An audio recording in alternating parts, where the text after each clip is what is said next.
কুমড়ো শাক দিয়ে যে এত সুন্দর একটা রেসিপি তৈরি হয় যেটা নাকি দেখার পরে অবাক হয়ে যাবেন। এত সুন্দর হয় খেতে, বাচ্চা থেকে বড় সকলেই আনন্দ সহকারে খেয়ে নেবে। এটা যেমন দুপুরবেলা গরম গরম ভাত ডালের সাথে খেতে ভালো লাগে, তেমন সন্ধ্যার আড্ডায়ও চা কফির সাথে একদম জমে যাবে। নমস্কার বন্ধুরা, শ্বশুর বোমা রান্নাঘর অ্যান্ড ব্লগ চ্যানেলে সকলকে স্বাগত। তাহলে কুমড়ো শাক দিয়ে কি তৈরি করব সেটাই দেখে নেওয়া যাক। প্রথমেই এইখানে ছোট এক বাটির পরিমাণ মুসুরির ডাল নিয়েছি, একটা বড় বোলের মধ্যে ঢেলে নিচ্ছে। আর নিয়েছি এইখানে আতপ চাল। যতটা ডাল দিয়েছি তার থেকে হাফ পরিমাণ চাল ব্যবহার করেছি। এবার ডাল আর চাল একসাথে জল দিয়ে ভিজিয়ে রাখবো প্রায় 1 ঘন্টা মতো। এটা জলে ভিজানো থাক, এখন ধোবো না, পরে ডাল চালটা ভিজুক, তারপরে ভালো করে ধুয়ে নিতে হবে। একটা ঢাকনা চাপা দিয়ে রেখে দেব। অন্যদিকে এখানে নিয়েছি একদম টাটকা কুমড়ো পাতা। ডাঁটিগুলোকে বাদ দিয়ে দিয়েছি, শুধু পাতা নিয়েছি, আর মুখের দিকে যে ডাঁটিটা থাকে সেটাকেও কেটে বাদ দিয়ে দিয়েছি। পাতার মধ্যে অনেক সময় পোকামাকড় থাকে, সেই কারণে পাতার এপিঠ ওপিঠটা ভালো করে দেখে নেব। কুমড়ো পাতাগুলোর মধ্যে বেশি করে জল দিয়ে 10 মিনিট মতন ভিজিয়ে রাখবো। পাতাগুলো জলে ভিজানো থাক। অন্যদিকে ডাল আর চাল যে একসাথে ভিজিয়ে রেখেছিলাম, ডালগুলো কত বড় বড় হয়ে গেছে আর কালারটাও চেঞ্জ হয়েছে। 6-7 বার জল পাল্টে পাল্টে ডাল চালটা ধুয়ে নিয়েছি। এবার একটা মিক্সিং জারের মধ্যে ডাল আর চাল একেবারে সমস্তটাই দিয়ে দেব একদম অল্প পরিমাণ জল দিয়ে একসাথে পেস্ট করে নেব। ডাল চাল পেস্ট করে নিয়েছি, এবার একটা মিক্সিং বোলের মধ্যে ঢেলে দেব সম্পূর্ণটা। আর একটা কথা, জল বেশি দেবেন না, তাহলে ব্যাটারটা একদম পাতলা হয়ে যাবে। টেস্টের জন্য দিয়ে দিচ্ছি বিট লবণ, এখানে 1 চা চামচ বিট লবণ দিয়েছি, ঝালের জন্য লঙ্কার গুঁড়ো, আর হচ্ছে পরিমাণ মতন হলুদ গুঁড়ো। এবার বিট লবণ, হলুদ আর লঙ্কার গুঁড়ো ভালো করে মিশিয়ে নেব। চামচের সাহায্যে ভালো করে ব্যাটারটাকে ফেটিয়ে নেব। আর একটা কথা, ব্যাটার যেন পাতলা না হয়ে যায়, একদম থকথকে ঘন থাকবে, সেই পর্যায়ে এটা তৈরি করতে হবে। এইদিকে গ্যাসের ওভেনে আমি জল দিয়েছি আর জলটা হালকা গরম হচ্ছে। এবার একটা একটা করে কুমড়ো পাতা গরম জলের মধ্যে দিয়ে দেব। গরম জলের মধ্যে দিয়ে 4 থেকে 5 মিনিট মতো গ্যাসের ফ্লেম লোতে রেখে একটু ভাপিয়ে নেব। তাতে কি হবে, কুমড়ো পাতার মধ্যে থাকা একটা গন্ধ থাকে সেটাও চলে যাবে, আর একদম পাতাগুলো নরম হয়ে যাবে। পাতাগুলো দেওয়ার পরে বেশ খুন্তি দিয়ে পাতাগুলোকে জলের মধ্যে একটু ডুবিয়ে ডুবিয়ে দিতে হবে। দেখাই যাচ্ছে যে পাতাগুলো কত সুন্দর নরম হয়ে যাচ্ছে আর জলটাও টকবক করে ফুটছে। পাতাগুলো ভাপানো হয়ে গেছে, একদম নরম হয়ে গেছে পাতা, জলের কালারটাও চেঞ্জ হয়েছে।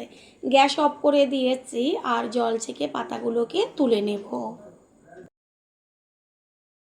পাতাগুলোকে একটা একটা করে থালার মধ্যে ছড়িয়ে দেব। এতে কি হবে, পাতার মধ্যে থাকা জলটা টেনে যাবে। যেহেতু পাতাটা গরম রয়েছে, সেই কারণে পাতার গায়ে কিন্তু একটুকুও জল থাকবে না, সমস্ত জলই টেনে যাবে। ঠিক এইভাবে থালার মধ্যে আস্তে করে কুমড়ো পাতাগুলোকে ছড়িয়ে দেব। এখানে আমি 4টে আলু আগের থেকে সিদ্ধ করে খোসাগুলোকে ছাড়িয়ে রেখেছি।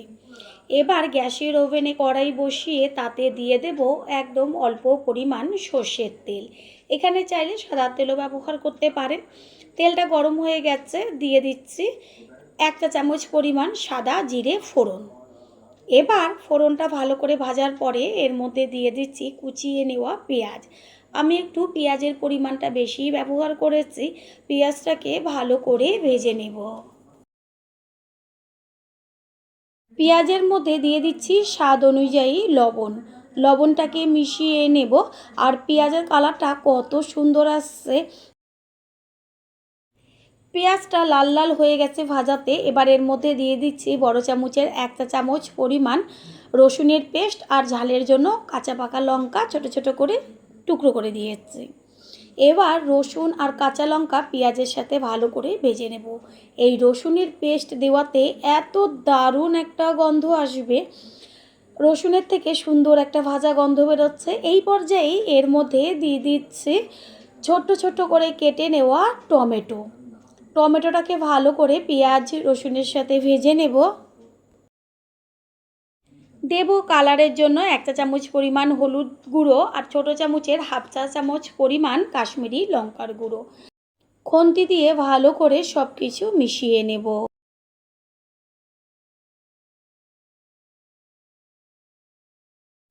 টমেটোটা একদম পেঁয়াজের সাথে গলে গেছে, দারুণ একটা ভাজা গন্ধ বেরোচ্ছে। এই সময় এর মধ্যে দিয়ে দেব ওই যে সিদ্ধ করে রেখেছিলাম আলুগুলো, সেই আলু হাত দিয়ে একদম ভেঙে চুরে দেব।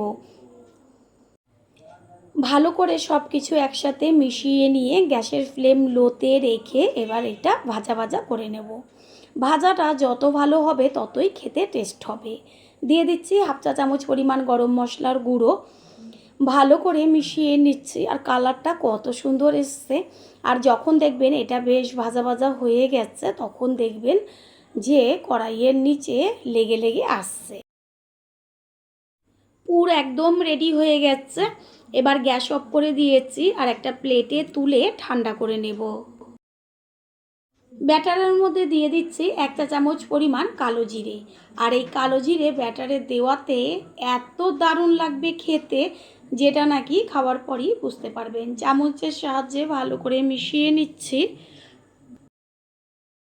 পাতাগুলোর মধ্যে থেকে সম্পূর্ণ জলটা ঝরে গেছে আর আমি হাতে তুলে দেখিয়ে দিচ্ছি যে পাতাগুলো কতটা নরম হয়েছে। একটা পাতাও তবে ছিঁড়ে যাবে না, কোনো রকম ভয় পাওয়ার কারণ নেই। একটা থালা নিয়েছি আর তার ওপরে একটা পাতা প্রথমে উল্টো করে রেখে তারপরে আলু দিয়ে যেই পুরটা তৈরি করে রেখেছিলাম সেই পুরটা তো ঠান্ডা হয়ে গেছে। এবার হাতের মধ্যে করে বেশ একদম মুইঠার আকার করে নিয়ে আস্তে করে পাতার মাঝখানে দিয়ে এবার ওই যে মুখের দিকে ভাগ করা দুটো পাতার অংশ আছে সেটাকে আলুর ওপরে মুড়িয়ে দিতে হবে। আর মাঝখান বরাবর দুই সাইডেরই পাতা ঠিক একইভাবে মুড়িয়ে দেব। এবার মুখের দিকের অংশটা 2 হাত দিয়ে ধরে আস্তে করে বেশ মুড়িয়ে দিলে ভাজে ভাজে রোলের মতন তৈরি হয়ে যাবে। একটুখানি ভালো করে লক্ষ্য করে দেখুন যে আমি কিভাবে পাতাটাকে মুড়িয়ে নিচ্ছি। ঠিক এইভাবে এক হাত দিয়ে ধরে আর এক হাতে সুন্দরভাবে রোলের মতন উল্টে দিলে পরেই সুন্দর মুড়িয়ে যাবে। আর সামনের দিকে যে সরু পাতার অংশটুকু রয়েছে সেটাও রোলের সাথে সুন্দরভাবে আটকে গেছে দেখুন। আর এইভাবেই সমস্তগুলো তৈরি করে নেব। আর এই যে পাতাটা পুর দিয়ে মুড়িয়ে নিলাম, একটুও কিন্তু ভাজে ভাজে খুলে যাবে না।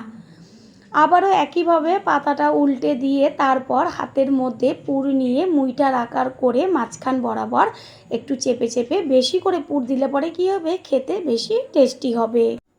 একইভাবে আবারও এই যে মুখের দিকের দুই সাইডের যে খাঁচকাটা দিকটা রয়েছে সেই দিকের পাতা দুটোকে পুরের ওপরে আস্তে করে আটকে দিয়ে তারপরে লম্বাভাবে পাতার অংশটাকে আবারও একইভাবে আটকে দেব। তারপর বেশ রোলের মতন মুড়িয়ে নেব। পুরনো বন্ধুদের সবসময় আমাদের পাশে এইভাবে ভালোবেসে থেকে এগিয়ে নিয়ে যাবার জন্য অনেক অনেক ভালোবাসা। এইভাবে সমস্ত রোলগুলো তৈরি করে নিয়ে ফিরে আসছি।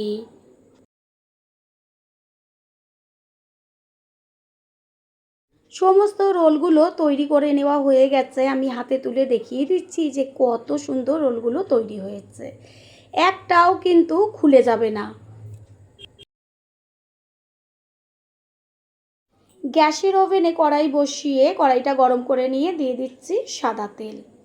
আর এইখানে ব্যাটার একদম তো তৈরি করে রেখেছিলাম, চামচ দিয়ে তুলে দেখিয়ে দিলাম যে কতখানি ঘন করতে হবে। এবার একটা করে রোল নিয়ে তারপরে আস্তে করে ব্যাটারের মধ্যে ভালোভাবে চুবিয়ে দেব। আস্তে করে রোলটা হাত দিয়ে তুলে সাবধানে গরম তেলের মধ্যে ছেড়ে দেব। গ্যাসের ফ্লেম প্রথমে হাই করে তেলটাকে ভালো করে গরম করে নিতে হবে, তারপর লোতে দিতে হবে। আর এটা যখন রোলটা তেলের মধ্যে দেবেন খুব সাবধানে দেবেন। নিচের পিঠটা কিছুক্ষণ ভেজে নেওয়ার পরে উল্টে দিচ্ছি ওপরের পিঠটা হবার জন্য। কালারটা কত সুন্দর আসছে। প্রথমবার যারা আমাদের চ্যানেল ভিজিট করছেন তাদের আন্তরিক শুভেচ্ছা ও অনেক ভালোবাসা। আমাদের রেসিপিগুলো যদি ভালো লেগে থাকে সাবস্ক্রাইব করে দেওয়ার অনুরোধ রইল ও পাশে থাকা বেল আইকনে ক্লিক করলে পরবর্তী ভিডিওগুলো সবার আগে আপনাদের কাছে পৌঁছে যাবে। ঠিক এইভাবে একটু বাদে বাদে এপিট ওপিট করে উল্টে দিয়ে বেশ লাল লাল করে ভেজে নেব। একটা ভাজা হয়ে গেল, তেল ছেঁকে রোলটাকে তুলে নেব।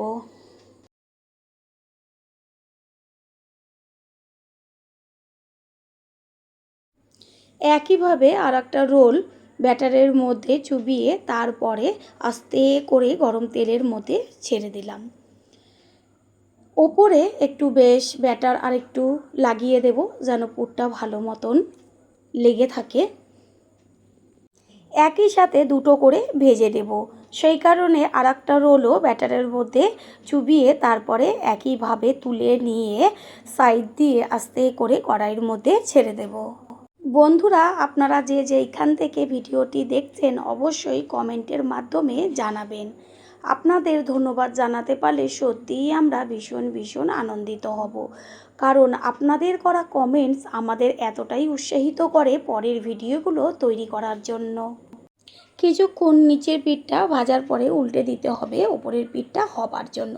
আর যেহেতু চাল দেওয়া রয়েছে সেই কারণে এত মুচমুচে হবে, খাবার পরেই বুঝতে পারবেন। অনেক রকমই তো কুমড়ো শাক বা কুমড়ো পাতা দিয়ে রেসিপি তৈরি করেছেন, একবার এইভাবে খেয়ে দেখুন, তারপরে সে কমেন্ট করে জানিয়ে যাবেন যে কতটা টেস্টি হয়েছিল।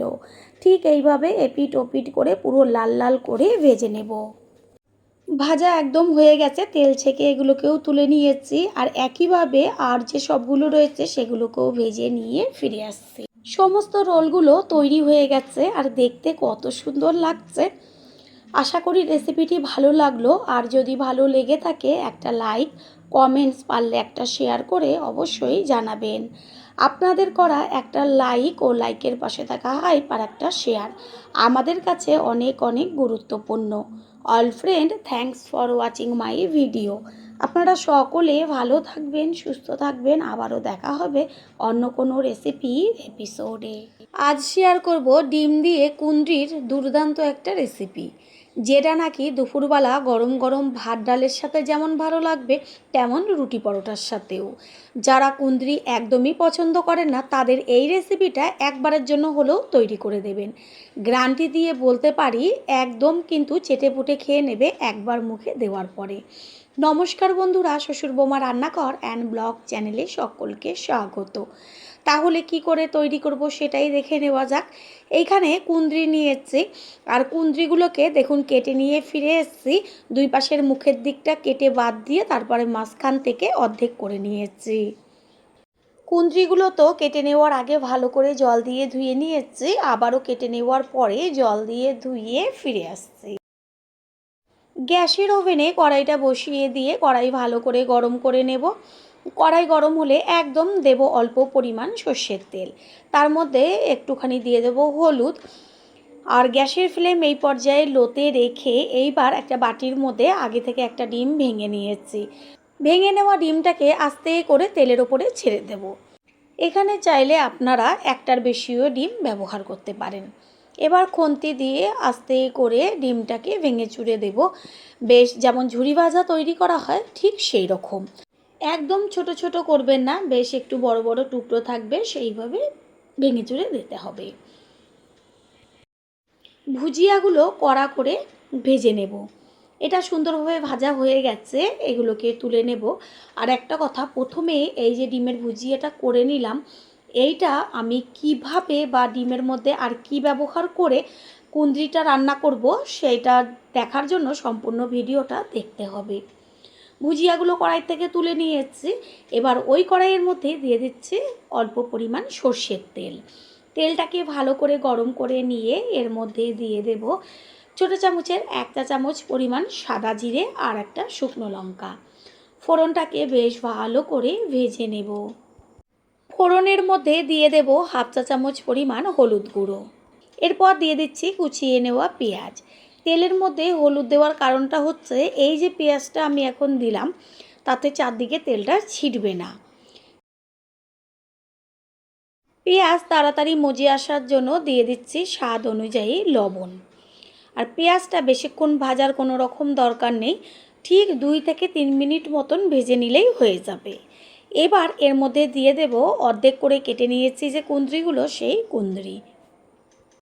কুঁদরিগুলো চাইলে আপনারা মাঝখান থেকে আর এক টুকরো করে নিতে পারেন, মানে একটা কুঁদরিকে 4 টুকরো করে নিতে পারেন, তবে এটা দেখতে বেশি ভালো লাগবে। পেঁয়াজের সাথে কুঁদরিটাকে মিশিয়ে নিয়ে গ্যাসের ফ্লেম লোতে রেখে একটা ঢাকনা চাপা দিয়ে দেব কুঁদরিটা সিদ্ধ হবার জন্য।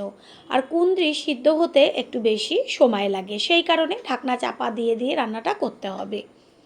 3-4 মিনিট বাদে কড়াইয়ে ঢাকনাটাকে সরিয়ে দিয়ে তারপর একটু ভালো করে ওপর নিচ মিশিয়ে নেব। পেঁয়াজটা দেখা যাচ্ছে যে পেঁয়াজটা কিন্তু কোনো রকম বেশি ভাজা হয়নি। একটু 2 থেকে 3 মিনিট পেঁয়াজ ভাজার পরেই কুঁদরিটা দিয়ে দেবেন। দিয়ে দিচ্ছি লম্বা লম্বা করে মোটা করে কেটে নেওয়া আলু। আলুটা যদি আপনারা চান ব্যবহার করবেন না, নাও দিতে পারেন। এবার দিয়ে দিচ্ছি ঝালের জন্য চিড়ে নেওয়া কাঁচা লঙ্কা। এবার আলু, কাঁচা লঙ্কা, কুঁদরি একসাথে ভাজা হতে থাকবে। এই পর্যায়ে এক এক করে কিছু মশলা দেব, যেমন 1 চা চামচ পরিমাণ হলুদ গুঁড়ো, পরিমাণ মতন লবণ, প্রথমে লবণ দেওয়া হয়েছিল, 1 চা চামচ পরিমাণ ধনের গুঁড়ো, 1 চা চামচ পরিমাণ জিরের গুঁড়ো, আর হাফ চা চামচের থেকেও কম পরিমাণ কাশ্মীরি লঙ্কার গুঁড়ো। সমস্ত কিছু মশলাগুলো ভালো করে মিশিয়ে নেব। গ্যাসের ফ্লেম একদমই হাই করবেন না, তাহলে পুড়ে যাবে। কুঁদরি তো অনেক রকমভাবেই রান্না করেছেন, ঠিক এই পদ্ধতিতে একবার রান্না করে দেখবেন, তারপর খেয়ে এসে কমেন্ট করে জানিয়ে যাবেন যে কতটা টেস্টি হয়েছিল। ঢাকনাটা চাপা দিয়ে দেব কিছুক্ষণের জন্য, যেন তাড়াতাড়ি সিদ্ধ হয়ে যায়।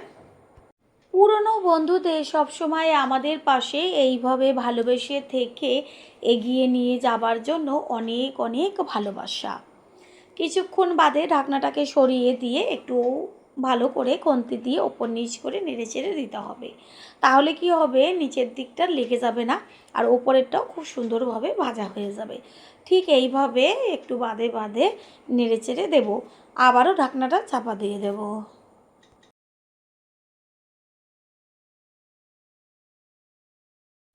4 থেকে 5 মিনিট বাদে ঢাকনাটাকে সরিয়ে দিয়ে এবার এর মধ্যে দিয়ে দেবো একদম ছোট ছোট করে কেটে নেওয়া টমেটো। কুঁদরি আর আলু যখন দেখবেন অর্ধেকের বেশি সিদ্ধ হয়েছে, ঠিক সেই পর্যায়ে টমেটোটা ব্যবহার করতে হবে। প্রথমবার যারা আমাদের চ্যানেল ভিজিট করছেন তাদের আন্তরিক শুভেচ্ছা ও অনেক ভালোবাসা। আমাদের রেসিপিগুলো যদি ভালো লেগে থাকে সাবস্ক্রাইব করে দেওয়ার অনুরোধ রইল ও পাশে থাকা বেল আইকনে ক্লিক করলে পরবর্তী ভিডিওগুলো সবার আগে আপনাদের কাছে পৌঁছে যাবে। ঢাকনাটা সরিয়ে দিয়েছি আর টমেটোটাও মজে গেছে। এইভাবে ঢাকনা চাপা দিয়ে রান্না করলে কি হবে, গ্যাসটাও অনেক কম পড়বে আর রান্নাটাও তাড়াতাড়ি হয়ে যাবে। দেব সামান্য পরিমাণ একটুখানি জল। জলটা নাও দিতে পারতাম, কারণ কুঁদরি তো সিদ্ধই হয়ে গেছে, তবে একটু বেশ মাখা মাখা হবার জন্যই জলটা দেওয়া। জল একদমই বেশি ব্যবহার করবেন না, হাফ কাপ বা হাফ কাপের থেকেও একটু কম পরিমাণ জল দেবেন। জলটা দেওয়ার পরে ঢাকনাটা দিয়ে দেব। বন্ধুরা, আপনারা যে যেইখান থেকে ভিডিওটি দেখছেন অবশ্যই কমেন্টের মাধ্যমে জানাবেন। আপনাদের ধন্যবাদ জানাতে পারলে সত্যিই আমরা ভীষণ ভীষণ আনন্দিত হব, কারণ আপনাদের করা কমেন্টসই আমাদের উৎসাহিত করে পরের ভিডিওগুলো তৈরি করার জন্য। জলটা দেখাই যাচ্ছে সমস্তটাই টেনে গেছে, বোঝাই যাচ্ছে না যে জল দিয়েছি। ঠিক এরকম ঝরঝরাভাবে ভাজতে হবে।